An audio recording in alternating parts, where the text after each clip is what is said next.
Okay, so let's begin. The talk is there is no birth or death, and I'm sort of like implying like today is Christmas. So for Christians, it's the day that Jesus is born, the Son of God. So in some ways, you could think of the Son of God. It's like the manifestation. It's like God manifesting through these bodies. Like we're all the Son of God. We're all kind of God, but it's like we're acting out parts of God. So children of God or something.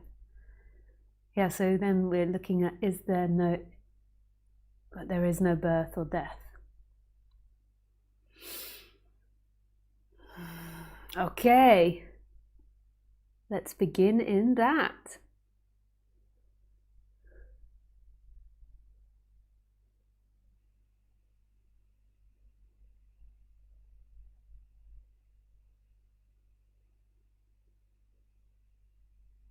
I think, even though this is a really outrageous thing to say, I think that most of humanity hate themselves.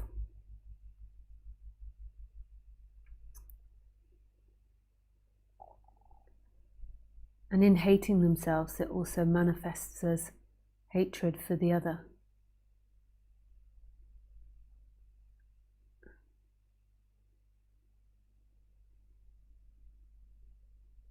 I don't think it's a conscious thing. I don't think people are walking around like, I hate myself, I hate myself.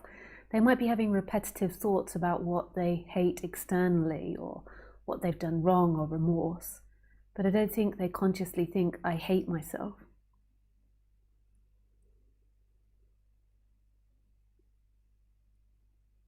And I think that the reason this happens is because there is a mistake in identity.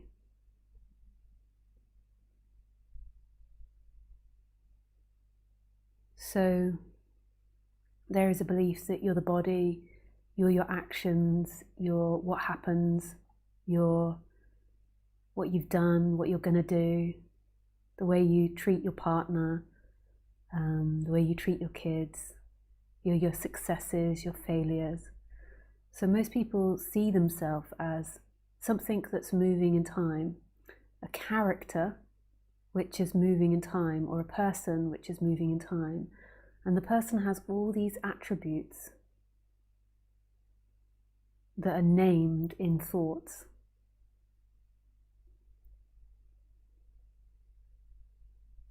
And most people are deeply hypnotized into this. And then in society, it's kind of like a big trap. There is this ideal of what you have to live up to. Like you have to be happy. Generally, I mean, there's sub-communities of society where this isn't the expectation anymore, but generally you've got to have a long-lasting relationship that looks good on the outside, where you don't argue, where you don't have problems, where you love each other, where you're in love, where you communicate really well, where you're supportive of each other, don't get angry, not abusive, never shout at each other, do everything together,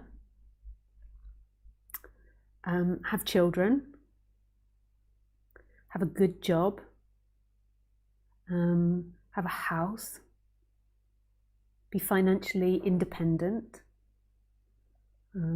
have excess money for holidays, luxurious cars,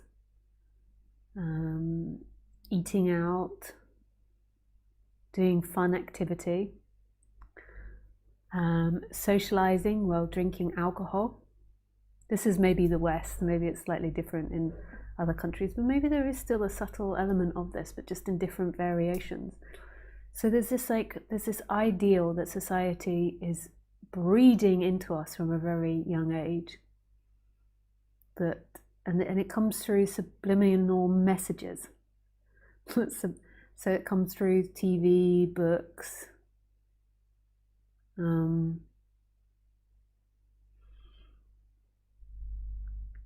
stories, parents, education system, that this is what it's got to look like, and if it doesn't look like this, you're not successful. So there is a lot of pressure put on the story you can tell about yourself in time and the way in which you look in that story. Recently, some friends came over, and I didn't know one very well, and they were asking me about my life. And I've had quite an interesting life because I've travelled a lot, even though now that's a lot less interesting because everybody travels a lot. But I've travelled a lot, and I've lived in lots of different countries, and I've really explored myself. I've done many different things, and I kind of really went for it, particularly in my earlier years. And it was obvious that they were interested, but I just couldn't be bothered to tell the stories. I'd rather just like beam in silence with you, to be honest. And I could see how they were trying to pull a narrative out of me, like, why do you do this? Why do you do that? And I can kind of see how you could sew it into a tale, which would, it's kind of like, yeah, that's what happened, that's what happened, that's what happened, but just a very little interest in telling it. And I am aware that how it can be told from so many different perspectives and dependent on the person that's listening.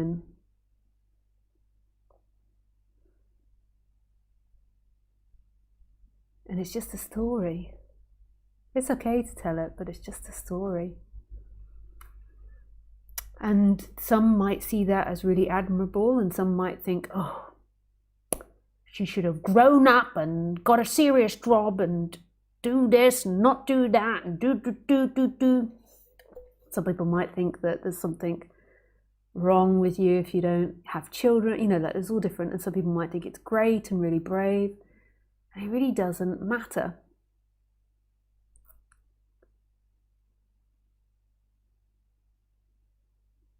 So, who needs the story of success? Like, to some I've been successful, and to some I've been a failure, and to some that couldn't care less. And it's the same with everyone else's story. Yeah, it's interesting to hear different stories. So if I met the president of Afghanistan or something, it's interesting to hear their different experiences. But for me, it's more interesting just in the perspective of sociology or the economics of it, not in the perspective of their story. Like, I'm just interested in their story and how it relates to how humans live together, because that interests me. But really their story or who they think they are, I don't know if I'm interested so much in that. But we're all different. It's not saying everyone has to be like that. But what I'm trying to point to is that who cares about our stories? Who cares if you've made $1 million or $1 billion, been really successful or not been really successful, or had 10 children or not, or had children that go on to be superstars, or written a novel or not written a novel? Like, who cares? Like, on day-to-day level, it's irrelevant. The regrets you have are irrelevant, because it doesn't matter where you are, because everything is freedom. Even if you've ended up in prison, there's going to be some lives that are more challenging than others, and it's preferable to have a more peaceful life and a more easy life than one in a war zone. But in the end, the freedom is always here inside yourself. And yeah, it's preferable to be in a safer situation than a really awful situation. But on general, it doesn't really matter if you've ended up as a sweet cleaner or a lawyer. It only matters to the narrative that you're telling of yourself, and you only need to tell that narrative of yourself more than likely because you hate yourself. So your original self, like who you are before you get all these titles, there's some form of rejection and you feel not good enough, and so then you're like, okay, I have to be a lawyer in order to feel good about myself. The highest paid job to me is the ones where people lose themselves, like become present in it. So Sangharakshita, my old Buddhist teacher, he used to say that artists were like the highest evolved people. I'm not saying that's true, because I think you could be a lawyer and you could be totally in flow. But what he's pointing at is like forgetting yourself, playing the piece of music because you're playing the piece of music, or speaking about non-duality because you're speaking about non-duality. You're not speaking about non-duality because you're trying to be something or explain something or get something. You're not playing the piece of music because there's a goal at the end of it. You're playing it because you're playing it. You're writing because you're writing. You know, the Buddha was homeless. The Buddha was a prince who lived in a castle and was going to go on to be king. And he walked out on his wife and his child, and then he became homeless for the rest of his life. Ramana Maharshi was homeless. And I just say that because we kind of like glorify that, but then we don't apply it to our lives.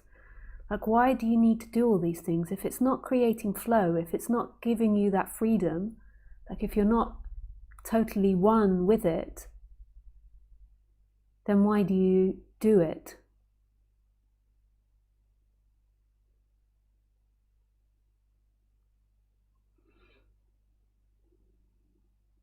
I always thought to myself, if, because I do my writing, so when you're an artist, it's always a little challenging to produce money while you're an artist. Because often art, it's hard to produce money. But I find in certain physical activities, like there's such a beautiful flow. So if need be, like I would do these other certain activities where I'm in flow. But there's no, but those jobs aren't exactly glorified.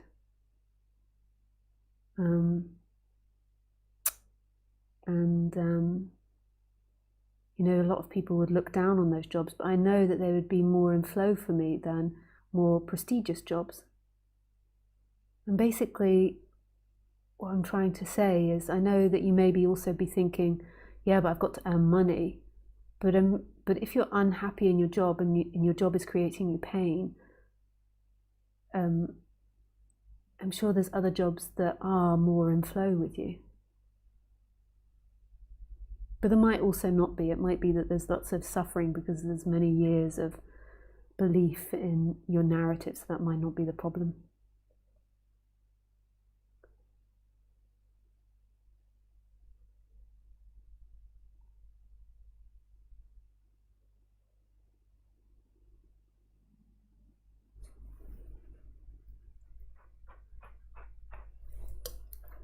But often we need certain types of job or certain level of job or certain amount of money because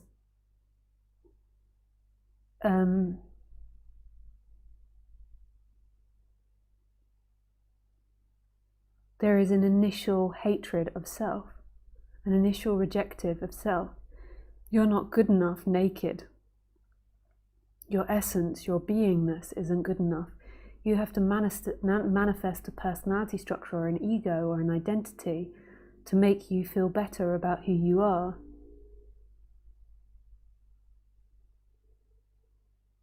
There's lots of complicated details in there, but if we strip it back to the bare basics,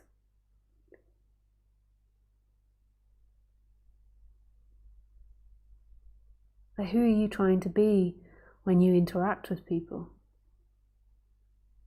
Who are you trying to be through your job, through your money, through your home, through your kids? What narratives are you telling yourself? That you're a good parent?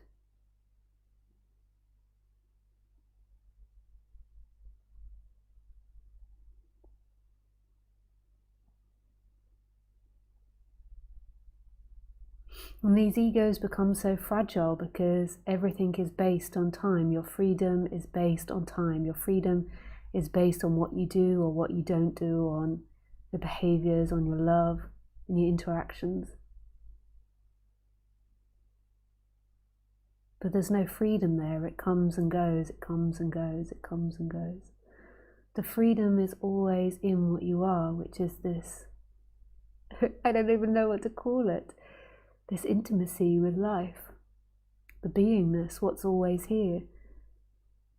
Like, we dream about ourselves in time, but what's always here is this moment, is what's happening, is this empty looking and this sense of I amness. And then every story about you comes and goes. You're an architect or a lawyer or a doctor or a billionaire, or you're not good enough because you're a road cleaner. You've made this mistake or that mistake. You should have done that. You didn't take advantage of this. Like all these stories and narratives in time, but that's not who you are. And that's not where freedom is. You haven't ever missed an opportunity. That's all narrative that's running in your mind. It couldn't have ever been any other way. Your freedom is this moment, is this alive presence that's happening. There's ways to make the ego feel better, and there's ways to make your illusory sense of self better, and I'm not diminishing that and see validity in that, but we're talking a slightly bigger picture than that at the moment, that doesn't bring you happiness. That doesn't bring you the freedom you seek. The freedom you seek is always in what's happening. It's in this moment. It's in non-duality, not two-ness, which is only ever here. Two-ness is in the story of yourself, is in your behavior, is in what you are and what you're not. In comparison.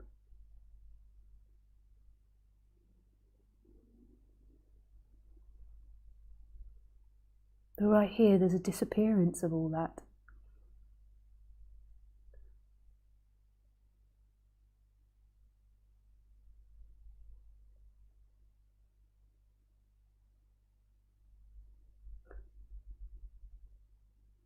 There is a disappearance of all of that.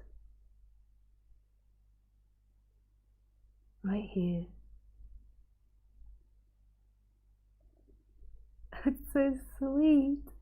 Ah! It's so sweet.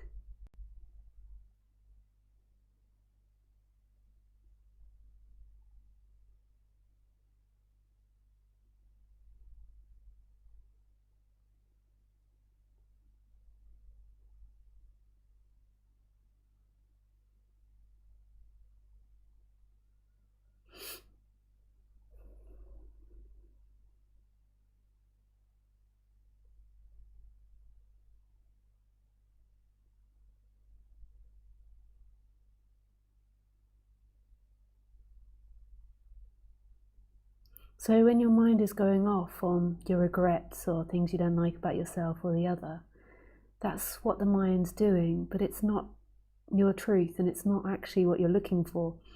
Like getting the other to behave in a certain way or say sorry or do certain things, that's relevant because we've got to learn how to live together and interact, but it's not your freedom. Your freedom is this. Your freedom is this moment, always. This empty looking, this I am and what's happening this moment, the stillness of what is.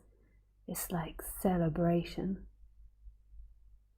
And right here, there is no birth, no death.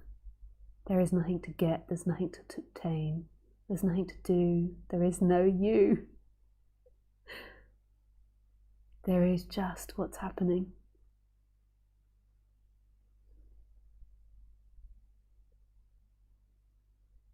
This is it, baby. This is it.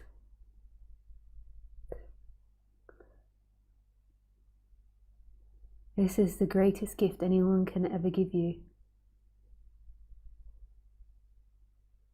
To speak about this, to hear this, to bring this to light. This is the greatest gift. You don't need the new stilettos, the new bike, the new house. This is all nice. What you need is what is.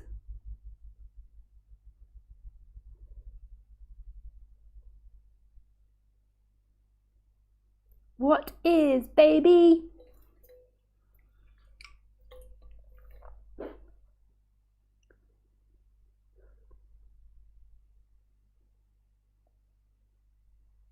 And we're not talking about mind-bending stuff. This isn't an intellectual philosophy for you to get.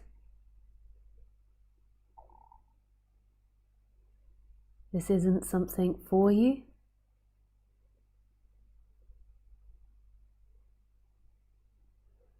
It's not a philosophy.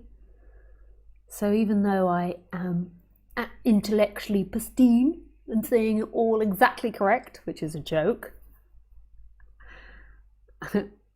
I'm totally not.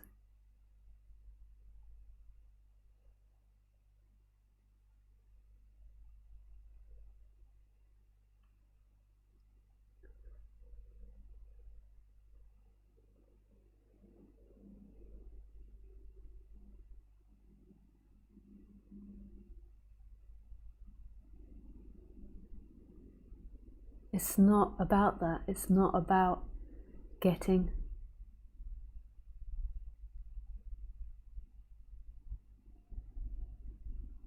At all. Intellectually. It's about what is. What is. It's about what is. Not what isn't.